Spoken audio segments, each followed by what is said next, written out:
At buksan po natin ang ating mga banal na kasulatan at tayo po ay mag-aaral sa Kapitulo 12 ng Roma at dalawang talata lang po ang ating babasahin at ating pagbubulay-bulayan.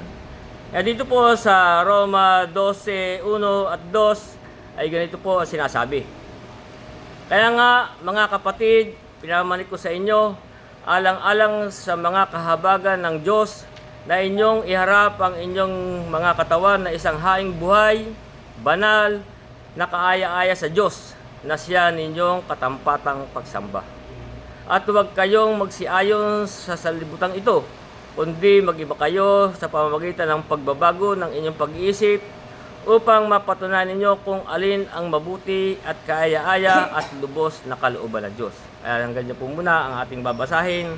At ito po ay ating pag-aaralan. Kaya nga kung ibabalik natin sa talatang 1, dito po ay sinasabi sa ating na mga mananampalataya, ito po ay doon sa mga tunay na sumasampalataya at tumatalima sa Diyos. Kaya nga sabi sa atin, kaya nga mga kapatid, ipinamanik ko sa inyo alang-alang sa kahabagan ng Diyos, na inyong iharap ang inyong katawan na isang haing buhay, banal, kaaya-aya sa Diyos, na siyang ninyong katampatang pagsamba. Kung hindi po babasahin sa English, ito po kasi yung sa dulo po, yung katampatang pagsamba, ang nakalagay po doon ay reasonable service, katampatang paglilingkod. Dapat po ang dito, hindi po pagsamba. Kaya yun po yung siya natin maging katampatang paglilingkod. Kaya atin pong himayin itong mga talatang ito. Kaya nga sabi sa una, kaya nga mga kapatid, pinamahal ko sa inyo alang-alang sa kahabagan ng Diyos. Paano po tayo kinahabagan ng Diyos? Na sabi nga sa Tito Kapitulo 3, kaya nga yung sinasabi alang-alang sa kahabagan. Paano po nahabag ang Diyos sa atin? Sa English po, mercy. Dito po sa Tito Kapitulo 3, babasahin po natin hanggang sa 8. Dito yung sinasabi, sapagkat tayo rin naman ng unang panahon ay mga mangmang, mga suwail, mga nadaya, na nagsisipaglingkod sa sari-saring masamang pita at kalayawan, at namumuhay sa masasamang akala at kapanagilian, mga napupuot, tayo nagkakapuutan. Ngayon, nung una po tayo, diyan po tayo namuhay. Kaya nga sabi sa 4, ngunit nang mahayag na ang kagandaang loob ng Diyos sa ating tagapagligtas at ang kanyang pag-ibig sa tao. Kaya nga sabi nga, ngunit nang mahayag na ang kagandahang loob ng Diyos sa ating tagapagligtas at kanyang pag-ibig sa tao. Paano po tayo inibig ng Diyos? Na sabi nga dito sa unang Pedro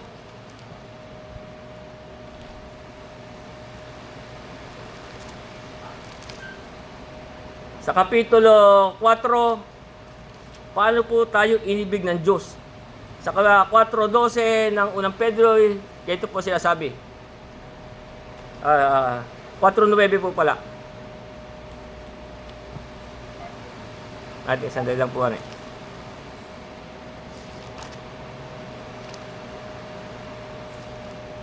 Hindi po pala. Sa unang Pedro, Juan po pala. Ito, aking matay, medyo. Kaya sabi sa ating yung binasa ko sa Tito, sa 4, ngunit nang mahayag na ang kagandang loob ng Diyos na ating tagapagligtas at ang kanyang pag-ibig sa tao. Paano po tayo inibig ng Diyos? Ang sabi po sa unang Juan, Kapitulo 4, talatang 9, ay ganito. Dito nahayag ang pag-ibig ng Diyos sa atin, sapagkat sinugo ng Diyos ang kanyang buktong na anak sa sanlibutan upang tayo mabuhay sa pamamagitan niya. Narito ang pag-ibig, hindi sa tayo ang umibig sa Diyos, kundi siya ang umibig sa atin at sinugo ang kanyang anak sa napampalubag-loob sa ating mga kasalanan. Yun po ang sinasabi sa ating pinag-aaralan na kaya nga mga kapatid, pinamanik ko sa inyo alang-alang sa kahabagan ng Diyos. Ganyan po nahabag sa atin ng Diyos. Ngayon nga po sa bantog na talata na sinasabi, sapagkat gayon na lang ang pagsinta ng Diyos sa sanlibutan na ibigay ang kanyang buktong na anak upang ang sino man sa kanya sumampalataya ay magkaroon ng buhay na walang hanggan. Ganyan po tayo kinahabagan ng Diyos. Na ituloy po natin yung 3 sa Tito 3 sa talatang 5, kaya nga po ang sabi dito, na hindi dahil sa gawa ng katuwiran na ginawa nating sarili, kundi ayon sa kanyang kaawaan ay kanyang iniligtas tayo. Doon nga po tayo iniligtas sa pamamagitan ng tayo sa ating masampalatayanan ang ating Panginoon Jesucristo. Kaya nga sabi na hindi dahil sa gawa ng katuwiran na ginawa nating sarili, kundi ayon sa kanyang kaawaan ay kanyang iniligtas tayo sa pamamagitan ng paghugas na muli ng muling kapanganakan at pagbabago sa Espiritu. Sa Espiritu Santo. Na kanyang ibinuhos ng sagana sa atin sa pamamagitan ni Jesucristo na ating tagapagligtas. Upang sa pagkaaring ganap sa atin sa pamamagitan ng kanyang biyaya ay maging tagapagmana tayo ayon sa pag-asa sa buhay na walang hanggan. Kaya sa 8, tapat ang pasabi at tungkol sa mga bagay na ito ay dinanasa akong patotohanan mong may pagkakatiwala upang ang mga nagsisampalataya sa Diyos ay maging maingat na papanatilihin ang mabubuting gawa. Ang mga bagay na ito ay pawang mabubuti at mapapakinabangan ng mga tao. Kaya nga po, ito po yung sinasabi doon po sa mga nagsisisampalataya. Na yung nga sabi sa atin dito, kaya nga mga kapatid, pinamanin ko sa inyo, alang-alang sa kahabagan ng Diyos. Ganyan po tayo kinahabagan ng Diyos. Nasabi nga dito sa atin, sabi, na inyong iharap ang inyong katawan na isang haing buhay. Dapat po ating iharap ang ating katawan na isang haing buhay. Paano po nating iharap ang ating katawan na isang haing buhay? Kaya ulitin ko yung hanggang sa sabi, kaya nga mga kapatid, pinawanin ko sa inyo, alang-alang sa kahabagan ng Diyos, na inyong iharap ang inyong katawan na isang haing buhay. Paano natin ito iharap na isang haing buhay? Ang sabi po dito sa Roma, Kapitulo 6, talatang 13, ay ganito, huwag din naman ninyong ihandog ang inyong mga sangkap sa kasalanan na pinakakasangkapan ng kalikuan. Ganyan po natin dapat tayo. Huwag na po nating sabi, huwag na ninyong ihandog ang inyong sangkap ng mga sangkap sa kasalanan na pinakakasangkapan ng kalikuan. Kundi ihandog ninyo ang inyong sarili sa Diyos. Na tulad sa nangabuhay sa mga patay. Ganyan po natin ihandog ang ating sarili. Sabi, kundi ihandog ninyo ang inyong sarili sa Diyos tulad sa nangabubuhay sa mga patay at ang inyong mga sangkap na pinakakasangkapan ng katuwiran sa Diyos. Ganyan po natin ihahandog ang ating sarili, ihaharap ang inyong mga katawan na isang haing buhay. Na huwag na po tayong maging kasangkapan ng kasalanan at kasangkapan ng kalikuan, kundi ihandog ninyo ang inyong sarili sa Diyos na tulad sa nabubuhay sa mga patay. Ano po siya nabusa? Tayo patay na sa kasalanan.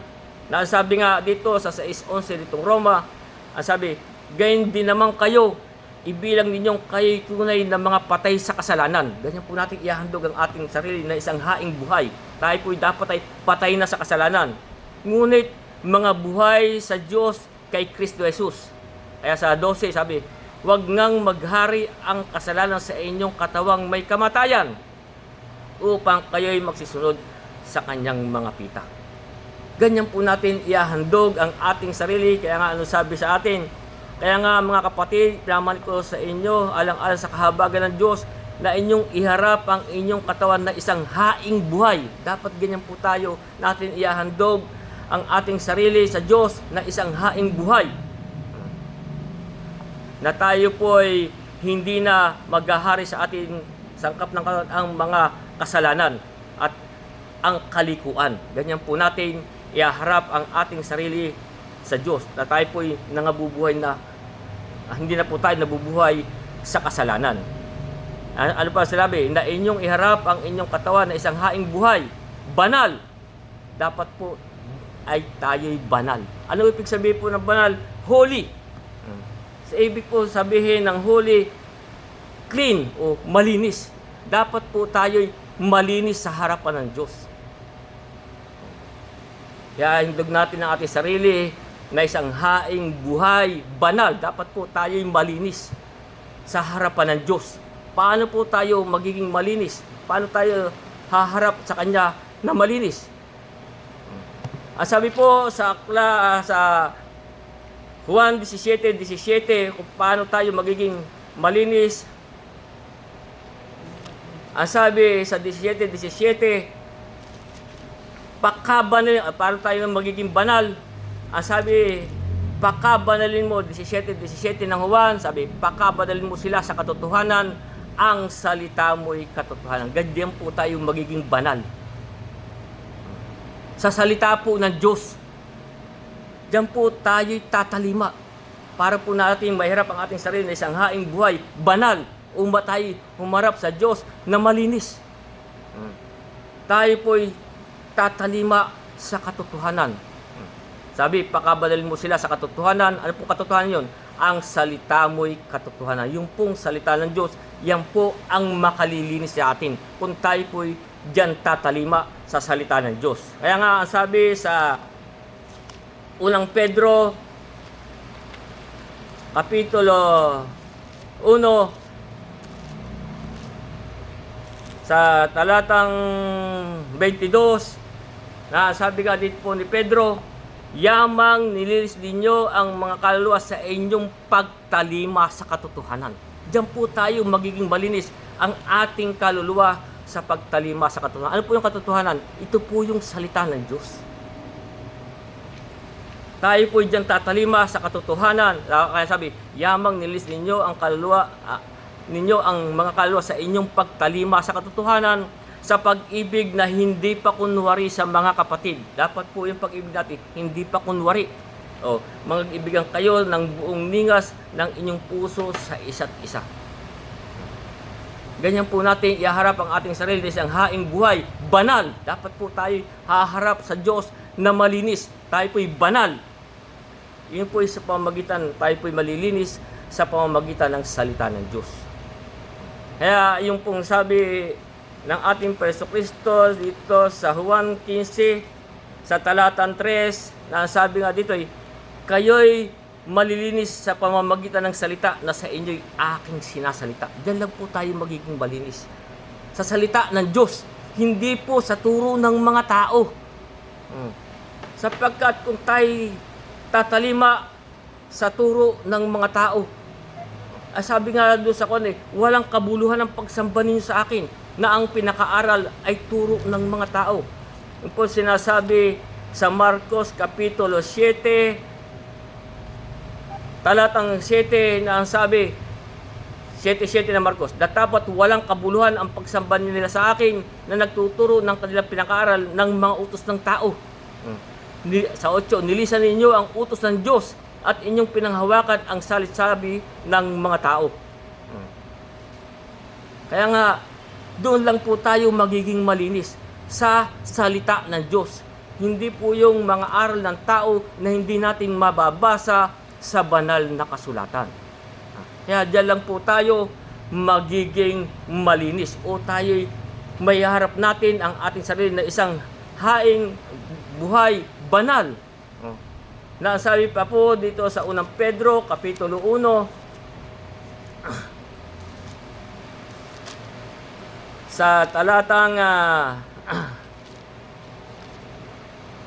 15, sabi, ngunit yamang banal ang sa inyo'y tumawag, ay magpakabanal naman kayo sa lahat ng paraan ng pamumuhay.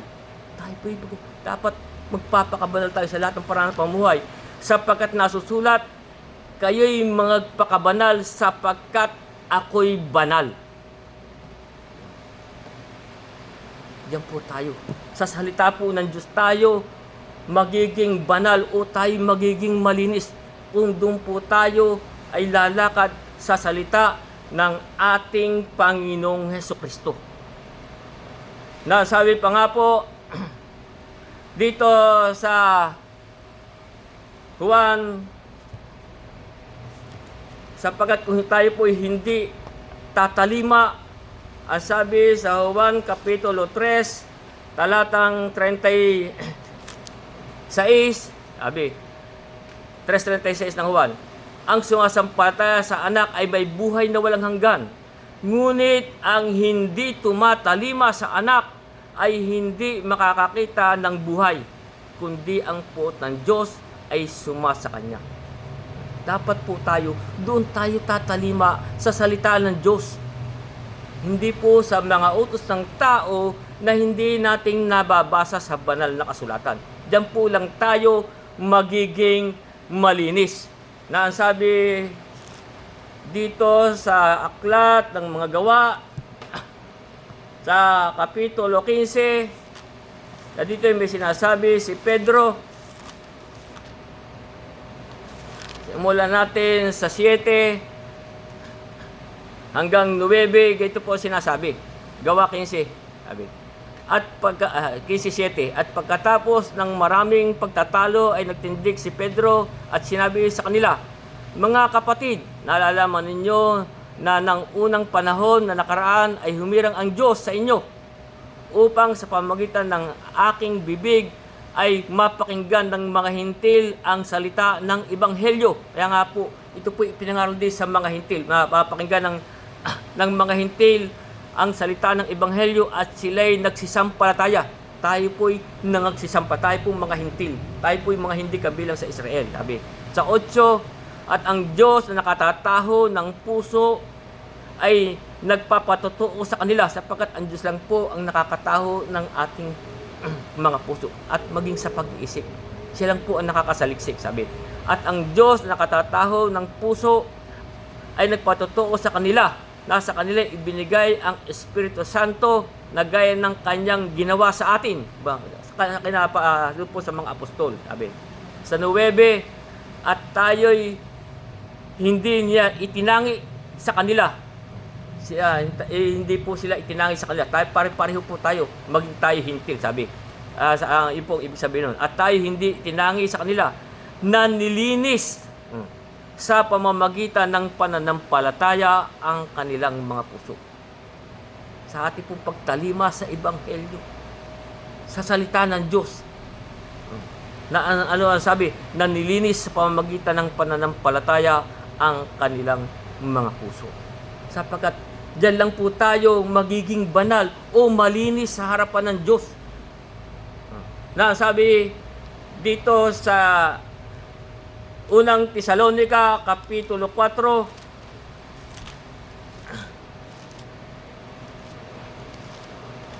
sa unang Tesalonica Kapitulo 4, talatang 7, kaya nga sabi sa atin dito, sapagkat tayo tinawag ng Diyos hindi sa ikarurumi. Tayo po'y tinawag sa pamamagitan ng Ebanghelyo o pananampalataya. Ang sabi sa 4:7 ng unang Tesalonica, sapagkat tayo tinawag ng Diyos hindi sa ikarurumi, kundi sa pagpapakabanal. Diyan po tayo tinawag. Na tayo po'y maging malinis.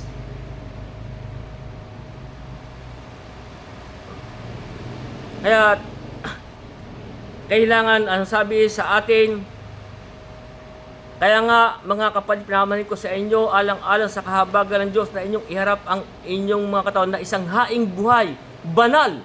Dapat po tayo haharap sa Diyos na isang haing buhay, banal. Ibig sabihin tayo humarap na malinis. Bakit po natin ito dapat nating iharap sa Diyos na ang ating katawan na isang haing buhay at banal? Dapat po tayo malinis. Sapagkat tayo pong mga nananampalataya ay may pangako po sa atin ng Diyos. Na ang sabi nga dito sa ikalawang Pedro Kapitulo 3, ano po ang pangako sa ating mga nagsisampalataya na ating hinihintay? Ito po yung sinasabi dito sa ikalawang Pedro 3:13. Ngunit ayon sa kanyang pangako ay naghihintay tayo ng bagong langit at ng bagong lupa na tinatahanan ng katuwiran. Ito po'y pangako sa ating magsisisampalataya, ang isang bagong langit at isang bagong lupa. na ito po ang ating natatahanan ng mga nasa katuwiran. Ito po sa mga nagsisampalataya. Ito po ililiwanag ko sa inyo para kung bakit tayo dapat humarap sa Diyos na isang haing buhay, banal o malinis. Na yung nga po'y pangako sa atin ang isang bagong langit at isang bagong lupa. Ang sabi nga rin sa Apokalipsis 21, talatang 1 hanggang 2, ang sabi, at nakita ko ang isang bagong langit at ang isang bagong lupa ulitin ko po, na nakita ko ang isang bagong langit at isang bagong lupa, sapagkat ang unang langit at ang unang lupa ay naparam. Mapaparam po ito. Ito po ay walang sukat na kalalagyan. Ito po itong lupang ito. Sapagkat ang unang langit at ang unang lupa ay naparam at ang dagat ay wala na. At nakita ko ang bayang banal. Ito po yung ating inaantay. At nakita ko ang bayang banal, ang bagong Jerusalem na nanaog mula sa langit buhat sa Diyos, na nahandang gaya ng isang babaeng kasintahan na nagagayakan talaga sa kanyang asawa. Bakit po natin ito sinasabi? Sapagkat ang sabi sa atin, upang ang sabi sa atin na ating iharap ang ating katawan na isang haing buhay banal, dapat po tayo'y malinis. Sapagkat ito pong bagong langit at bagong lupa, dito po sinasabi, hindi po papasok doon ang mga marumi. Kaya dapat po tayo humarap sa Diyos na malinis. Ang sabi dito sa aklat ni Isaias Kapitulo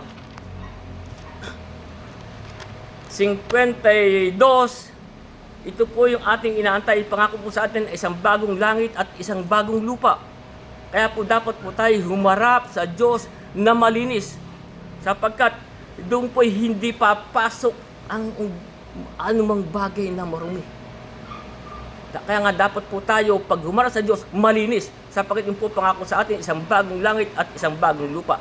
Ang sabi po dito sa Isaiah 52, talatang 1 ay ganito. Gumising ka, magsuot ka ng iyong kalakasan o Zion. Ito po yung sabi Jerusalem. Magsuot ka ng iyong magandang damit o Jerusalem na bayang banal. Ang sabi, sapagkat mula ngayon hindi napapasok sa iyo ang hindi tuli at ang marumi. Kaya po natin sinasabi niya arito na po tayo iharap natin ang ating sarili na isang haing buhay, banal. Dapat po malinis. Sapagkat ano sabi? Sapagkat mula ngayon hindi napapasok sa iyo ang hindi tuli at ang marumi. Ano po yung sabing hindi tuli? Meron po sinasabi dito sa Jeremias na kanyang parusahan ang mga basahin po natin sa Jeremias Kapitulo 9 para malaman natin kung ano po yung sinasabing hindi tuli. Sa Jeremias Kapitulo 9 talatang 25, ang sabi nga po dito ay ganito. Narito ang karawan ay dumarating, sabi ng Panginoon, na aking parurusahan silang lahat na nangatuli sa hindi tunay na pagkatuli. Ano po ibig sabihin na hindi tunay na pagkatuli? Sapagkat tayo pong mga nagsisampalataya ay tayo po'y tinutuli sa puso. Ang sabi dito sa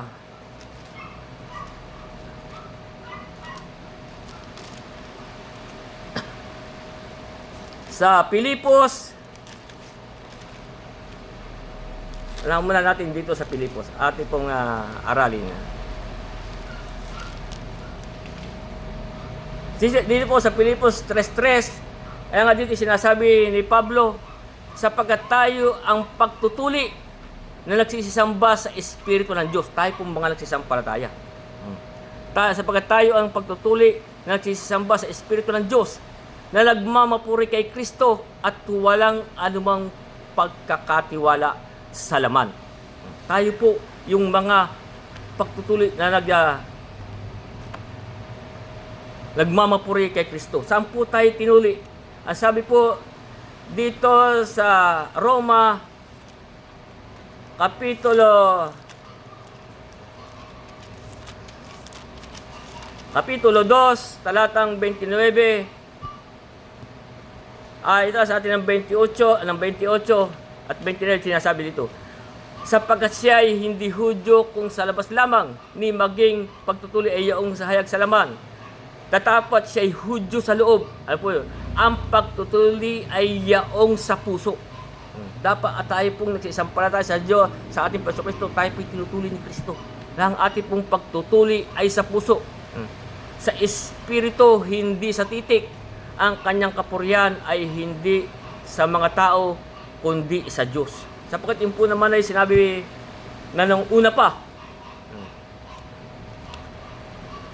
Sa Deuteronomio, Kapitulo 10, talatang 16, na sinabi ito nung una pa. Sa 10:16 ng Deuteronomio, ang sabi nga dito ay, tuloyin nga ninyo ang balat ng inyong puso at huwag ninyong papagmatigasin ang inyong ulo. Yung po ang tinutuli po ay tinatanggal po ang balat na masama. Pero sa ating pong nagsisampalataya, yung pong pusong masama, doon po tayo tinutuli. Dapat po malinis ang ating puso. Sapagkat nga po sa ating pinag-aaralan, kaya nga sinasabi, handog ninyo ang inyong sarili na isang haing buhay banal. Sapagkat nga sabi, hindi na po papasok doon sa sa ating inaantay ang hindi tuli at marumi. Nasabi pa nga dito sa Apokalipsis Kapitulo 21. Kaya nga po, ito'y ating pinag-aaralan na dapat po tayo humarap sa Diyos na banal o malinis. Sa 21 talatang 27, na ang sabi nga dito, at hindi papasok doon sa anumang paraan ang anumang bagay na karumal-dumal. Yung pong mga gumagawa ng karumal-dumal. At gumagawa ng kasuklam-suklam at ng kasinungalingan, kundi yaon lamang mga nakasulat sa aklat ng buhay ng Kordero. Kaya nga po, ito'y inaaral natin na ihandog natin ang ating sarili na isang haing buhay banal. Sapagkat hindi po papasok doon ang mga marumi. Dapat po tayo patay na sa ating mga kasalanan. Yun po yung sinabi na ating binasa kanina sa Roma 6. Kaya nga dapat po tayo humarap sa Diyos na malinis. Hindi po papasok doon ang anumang bagay na marumi o karumal-dumal o gumagawa ng mga kasinungalingan. Kaya nga po, ihandog natin ang ating sarili na isang haing buhay banal. Sabi, nakaaya-aya sa Diyos. Dapat po tayo sa ating lakad ay yung pong kaaya-aya sa Diyos. Na tayo po ilalakad na ang sabi nga po ni Pablo sa 2 Korinto, Kapitulo 5, sa talatang 9, kaya nga sabi niya, kaya nga ang amin namang pinagsisikapan, maging sa tahanan man o di man, ay maging kalugod-lugod kami sa Kanya. Yun po ang ibig sabihin ng kaaya-aya. Sa English po, ay acceptable o kalugod-lugod o kaaya-aya, isa po ang kahulugan nun. Dapat po tayo'y ihandog natin ang ating sarili na isang haing buhay banal, kaaya-aya sa Diyos. Dapat po ang ating lakad ay kaaya-aya sa Diyos.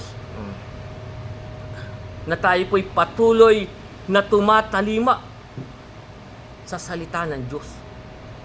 Sapagkat ilang po ang makalilinis sa atin, yung pong pagtalima natin sa katotohanan. Kaya nga yung sa Hebreo 5:9 na siya'y nagbibigay walang hanggang kaligtasan sa mga nagsisitalima sa Kanya. Yun lang po. Sabi Hebreo 5:9, nang siya'y mapaging sakdal, siya'y gumawa ng walang hanggang kaligtasan ng lahat na mga nagsisitalima sa Kanya. Ito po yung lang sa mga nagsisitalima sa Kanya. Dapat po tayo humarap na malinis. Hindi po tayo makakapas doon ang mga marumi sa sa pangako sa atin na bagong langit at bagong lupa. Na ang sabi nga dito sa Hebreo 3:18 na sabi, at sa kani-kaninyo isinumpa na hindi papasok sa kanyang kapahingahan, kundi yaong mga nagsisuway. Dapat po tayo'y hindi sumusuway sa mga salita ng Diyos. Hindi po tayo papasok sa kanyang kapahingahan. Kaya po ito'y ating inaaral na tayo pong ating sarili ihandog natin isang haing buhay banal, malinis, na yung kaaya-aya o kalugod-lugod sa Diyos. Kung tayo patuloy nalalakad at sumusuway, tayo po ba'y maging kalugod-lugod sa Kanya?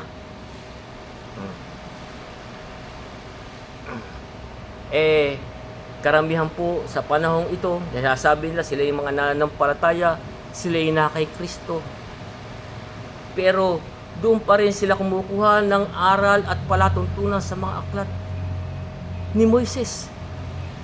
Sinabi nga ng Diyos, ng banal na kasulatan dito sa Hebreo 18, ang sabi, sa itaas ay sinabi, mga hain at mga handog na susunuging buo o haing patungkol sa kasalanan ay hindi mo ibig. Sabi, hindi mo kinalulugdan. Hindi na siya po nalulugod. Sabi, hindi mo kinalulugdan mga bagay na ihandog ayon sa kautusan. Pero marami pa rin po sa panahon ito, doon pa rin kumukuha ng mga aral at ipinatutupad sa mga kautusan at palatuntunan ni Moses. Hindi na nga po doon nalulugod ang Diyos. Kaya nga sabi sa 9, saka sinabi niya, narito ako'y paparito upang gawin ang iyong kalooban. Inalis niya ang una upang itatag ang ikalaw. Inalis na nga po niya yun. Nalulugod pa po ba ang Diyos doon? Ang sabi, di mo rin kinalulugdan mga bagay na inihahandog ayon sa kautusan. Anong sabi sa atin? Naihandog ninyo ang inyong sarili ihandog ninyo ang inyong katawan na isang haing buhay banal, kaaya-aya o kalugod-lugod. Nga po ang nakakalungkot, yung pong iba doon pa rin nila pinipilit. Hindi na nga po nalulugod ang Diyos doon. Kaya nga ano sabi, kanino niya sinabi na hindi papasok sa kanyang kapahingahan kundi yaong mga nagsisiwa. Yung po yung 3:18 ng Hebreo. Pero ano sabi sa aklat ni Tito, marami pa ring mga suwail. Ang sabi nga dito sa Tito 1:10, ang sabi, sapagkat may maraming mga suwail na mapagsalita ng walang kabuluhan at mga mandaraya, na lalong-lalo na yaong mga sa pagtutuloy, ibig po sabihin, yun po sa mga kautusan at palatuntunan pa ni Moises. Lang kanilang mga bibig ay narapat matikom mga taong nagsisipang gulo sa buong mga sambahayan, na nagtuturo ng mga bagay na di nararapat dahil sa mahalay na kapakinabangan. Hindi na nga po nalulugod doon Yung po itinuturo pa nila dahil sa mahalay na kapakinabangan. Ano po yung number 1 nilang itinuturo? Po, hindi po iyan sa atin. Ano pa? Yung paghahandog ng mga bata. Yan po'y sa palatuntunan at kautusan ni Moises. Yung nga lang po sa paghahandog ng mga bata, hindi pa po nila sinusunod ng tama. Sapagkat, ang sabi po sa Lucas, Kapitulo 2, kung paano naghahandog ng mga bata, pero po ito'y hindi na para sa atin, hindi na po nalulugod ang Diyos. Sapagkat yan po'y mga inihahandog ayon sa kautusan. Hindi pa rin po nila ipinatutupad ng tama. Sa Lucas 2:22-23 ay ganito sinasabi, at nang maganap na ang mga araw na kanilang paglilinis alinsunod sa kautusan ni Moises. Kasi ito po ay alinsunod sa kautusan ni Moises. Ay kanilang dinala siya sa Jerusalem upang iharap siya sa Panginoon. Ito po yung ating nung ipanganak ang ating Panginoon Kristo. Ayon sa nasusulat sa kautusan ng Panginoon, ang bawat lalaking nagbukas ng bahay bata, ano pong inihandog sa Panginoon? Bawat lalaki na nagbubukas ng bahay bata ay tatawaging banal sa Panginoon. Yung po ang inihahandog. Sa panahon po ito, ang nakikita ko, ang nagbukas ng bahay bata, ang babae, inihandog. Nanganak uli, inihandog pa uli. 3, 4, lahat inihandog na. Pero ayon po sa kautusan ni Moises, ano sabi? Ayon sa nasusulat sa kautusan ng Panginoon, ang bawat lalaking nagbubukas ng bahay bata ay tatawaging banal sa. Yun po ang inihahandog. Hindi po sa panahon ito, lahat na, inihandog na. May pagpapatong pa sila ng mga kamay. Lahat na nagpatong ng mga kamay. Yan ang inyong ninong at ninang. Wala na rin pinagbago sa mga ibang relihiyon na may mga ninong at ninang.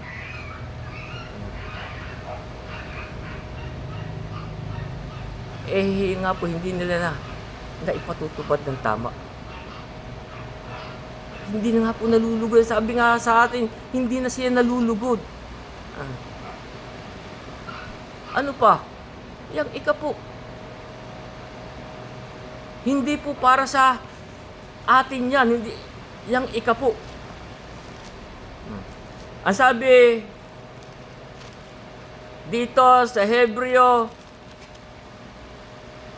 kanino po iniutos na kumuha ng 10 bahagi? Tayo po ay nasa lahi ng hintil. Maging ang Hudyo at ang ibang angkan ng mga ibang mga magkakapatid, hindi po, wala pong utos sa kanila na kumuha ng ikapo. Kanino lang po may utos na kumuha ng ikapo? Dito sa 7:5 ng Hebreo, ito sinasabi, at katotohanan ang mga anak ni Levi na nagsisitanggap ng katungkulang saserdote. Kanino po ang sinasabi? Anak ni Levi na nagsisitanggap ng katungkulang saserdote ay merong utos na kumuha ng 10 bahagi sa bayan.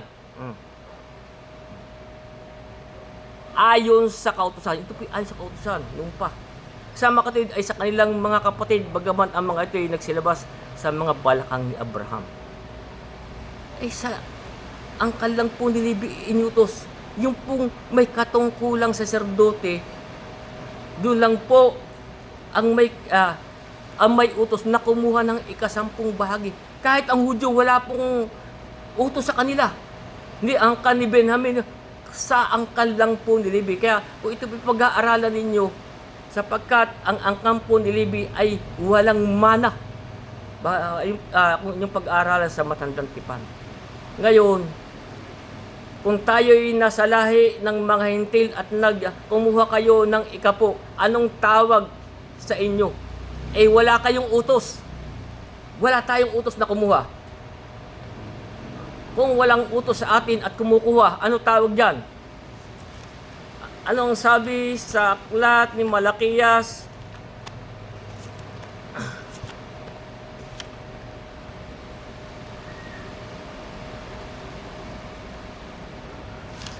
Sa Malakias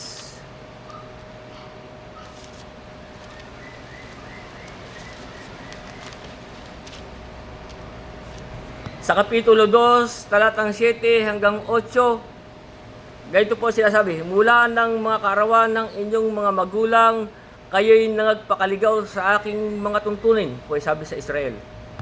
At hindi ninyo tinalima manumbalik kayo sa akin at ako'y manunumbalik sa inyo, sabi ng Panginoon ng mga hukbo. Ngunit inyong sinasabi, sa ano kami manunumbalik?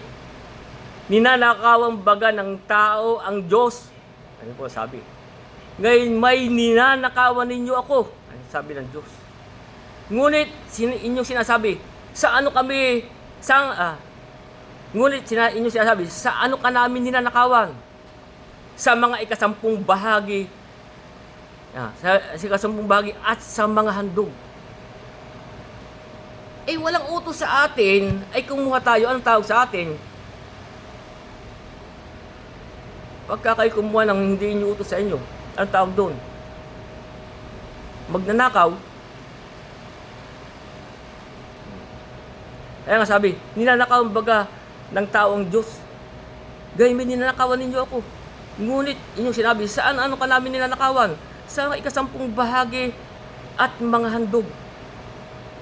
Wala namang utos sa atin na ipatupad natin yan. Ni ang apostol, wala na po, hindi na po itinuro yan. Ni ang ating Panginoong Jesucristo.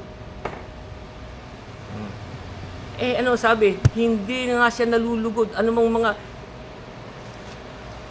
inihahandog sa ulitin natin. Sa 18 sa itaas ay sinasabi, mga hain at mga handog na susulugin buo at haing patungkol sa kasalanan ay hindi mo ibig. Di mo rin kinalulugdan. Hindi na nga po siya nalulugod. Mga bagay ni handog ayon sa kautusan. Kaya sinabi niya, narito ako'y pumarito upang gawin ang iyong kalooban. Inalis niya ang una upang itatag ang ikalawa. Kaya tandaan po natin kung sino ang hindi papasok sa kanyang kapahingahan. Yung mga nagsisuway. Kaya nga ito po ang ating dapat nating tandaan na sabi. Kaya nga mga kapatid, pinaman ko sa inyo alang-alang sa makahabagan ng Diyos na inyong iharap ang inyong katawan na isang haing buhay. Banal, dapat po tayo malinis. Kaaya-aya sa Diyos o kalugod-lugod tayo. Na siya ninyong katampatang paglilingkod. Kasi po sa English po, reasonable service. Ganyan po tayo naglilingkod sa Diyos.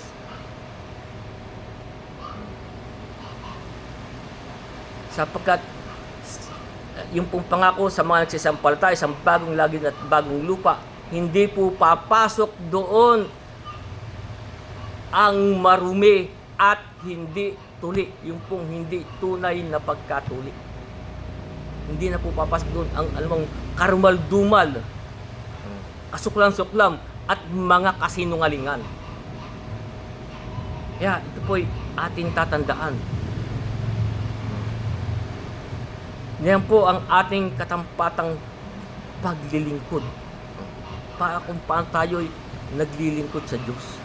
Naulitin natin yung ikalawang Korinto, ano sabi ni Pablo sa 5:9. Kaya nga anong sabi ito? Kaya nga ang amin namang pinagsisikapan, dapat din po ang ating pagsisikapan, maging sa tahanan man o di man, ay maging kalugod-lugod kami sa Kanya. Tayo po maging kalugod-lugod sa Diyos. Ganyan lang po tayo magiging kalugod-lugod. Nahiyaat natin ang ating sarili na isang haing buhay, banal, kaaya-aya, na siyang katampatang paglilingkod. Kaya nga sabi sa 2, at huwag kayong magsiayon sa sanlibutan ito. Huwag na po tayong umayon sa sanlibutan ito. Kundi mag-iba kayo sa pamamagitan ng pagbabago ng inyong pag-iisip upang mapatunayan ninyo kung alin ang mabuti at kaaya-aya at lubos na kalooban ng Diyos. Huwag na po tayong makiayon sa sanlibutan ito. Nasabi nga po sa unang Pedro, sa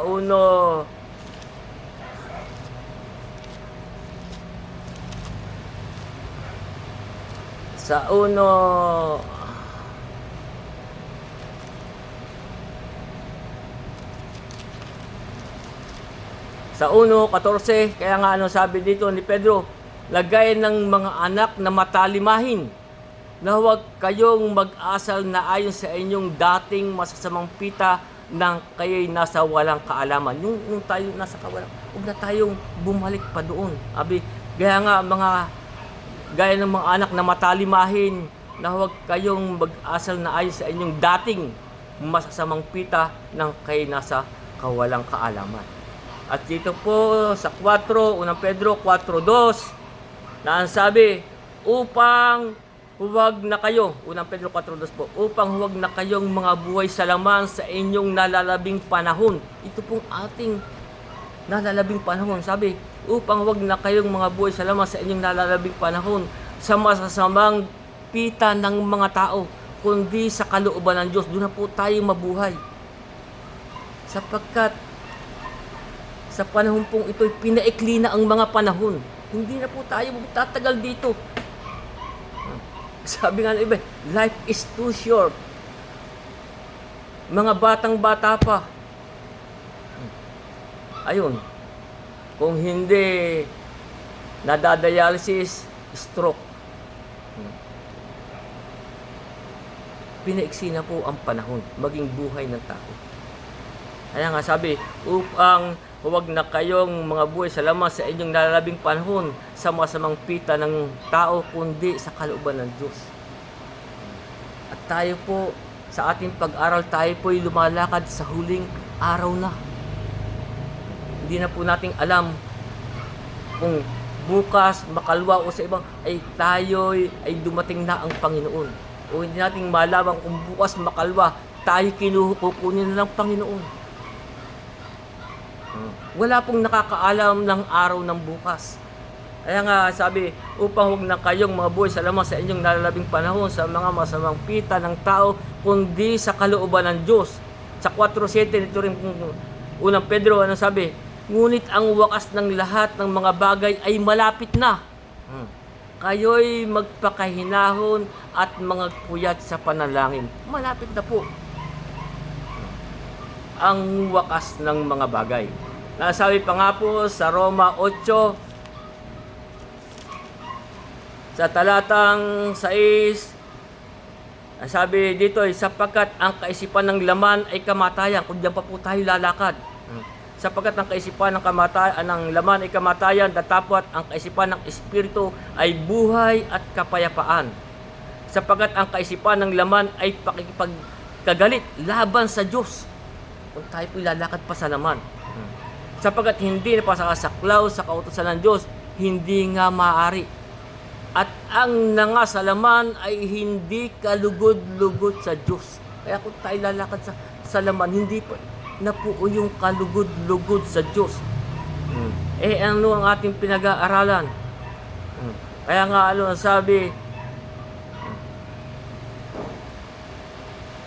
na inyong iharap ang inyong katawan na isang haing buhay, banal, kaaya-aya. Dapat po yung tayo kaaya-aya. Na siyang ating katampatang paglilingkod o pagsamba. Na huwag magsiayo sa sanlibutan ito, kundi mag-iba kayo na sa pamamagitan ng pagbabago ng inyong pag-isip. Tayo po'y magbago ng pag-iisip. Ang sabi rin sa Roma 8:13, ang sabi, sapagkat kung mga bubuhay kayo ayon sa laman, ay mga mamatay kayo.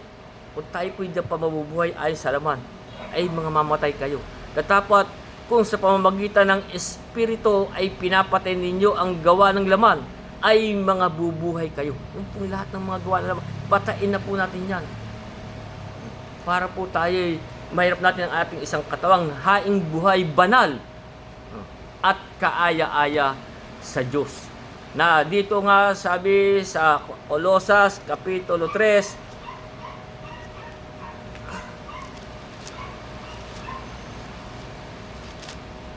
sa Colosas, sa Kapitulo 3, simulan natin sa 5, kaya nga dito po ay sinasabi, patayin nga ninyo ang inyong mga sangkap ng katawang na nga sa ibabaw ng lupa. Ano po yun? Pakikiapid, karumihan, masasamang pita, masasamang nasa, kasaakiman, iya'y pagsamba sa mga Diyos-Diyosan. Na dahil sa mga bagay na iya'y dumarating ang kagalitan ng Diyos sa mga anak ng pagsuway. Ano sino po ang sabing hindi papasok sa kanyang mga kapahingahan? Yung pong mga nagsisuway. Kaya nga, ulitin ko, na dahil sa mga bagay na iyon, dumarating ang kagalitan ng Diyos sa mga anak ng pagsuway na inyong nilakaran ng una ng kay nabubuhay sa mga bagay na yan. Kaya diyan po tayo nabuhay. Nalakaran natin, patayin na nga natin ang mga bagay na yan. Na inyong nilakaran na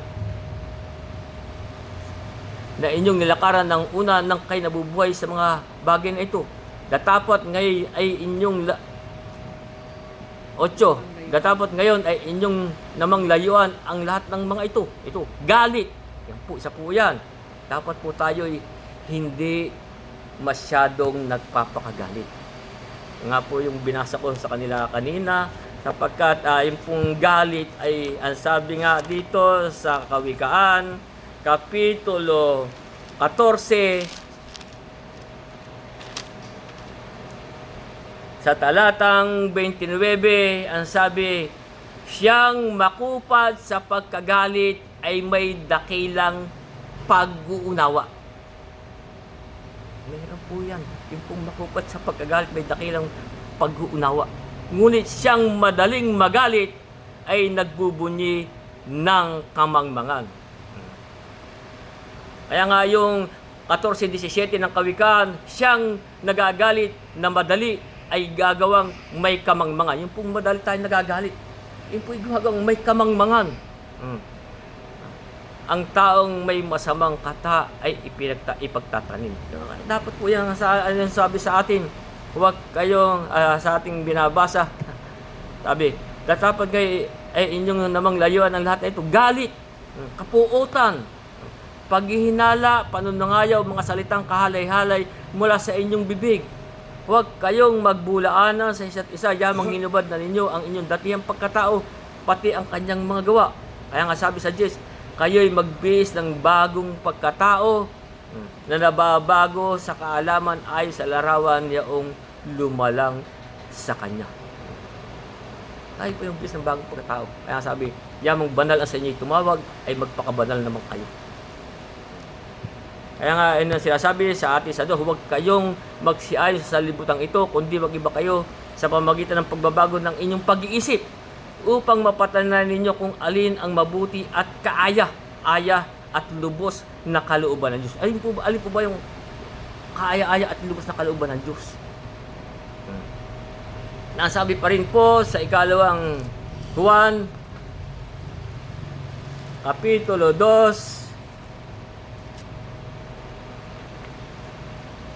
sa unang Juan 2:15, kaya nga anong sabi dito, huwag ninyong ibigin ang sanlibutan, ni ang bagay na nasa sanlibutan. Kung ang sino may umibig sa sanlibutan, ay wala sa kanya ang pag-ibig ng Ama.